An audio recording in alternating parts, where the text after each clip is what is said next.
Para sa unang bugso ng ating balitaan, hindi lang isa, kundi 4 na opisyal ng pamahalaan na nagplano at nagkaisa para sa pagpapaaresto at pagsuko kay dating Pangulong Rodrigo Duterte sa International Criminal Court o ICC.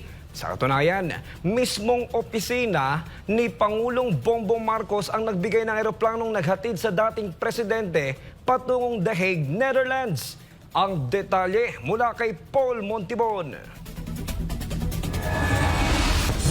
Kinumpirma mismo ni Interior Secretary John Vic Remulla na resulta ng group effort ang pag-aresto at pagsuko kay dating Pangulong Rodrigo Duterte sa poder ng International Criminal Court o ICC. Sa isang panayam sinabi ni Remulla na hindi lang siya ang nasa likod ng operasyong ito, kundi kasama rin sina National Security Advisor Secretary Eduardo Año, Defense Secretary Gilberto Teodoro at Marcos Jr. Sa katunayan, ayon sa kanya nasa Hong Kong pa lang si dating Pangulong Duterte ay may direktang impormasyon na silang natatanggap hinggil sa mga kilos ng dating Pangulo. Bukod sa pag-amin hinggil sa pagpaplano, kinumpirma rin ni Remulla na mismong tanggapan ni Marcos Jr. ang naghahanap ng paraan para sa eroplanong sasakyan ni Duterte patungong The Hague, Netherlands. Ayon naman sa mga legal counsel ni Duterte, maraming nilabag na batas ang mga otoridad ng pamahalaan sa pagsuko sa dating Pangulo. Isang hakbang na anilay katumbas ng pagsuko ng soberenya ng Pilipinas sa mga dayuhan. Iginiit rin nila na hindi nasunod ang tamang proseso sa pag-aresto sa dating Pangulo. Matatandaan si Secretary Eduardo Año ay nagsilbing AFP Chief of Staff at kalihim ng Interior and Local Government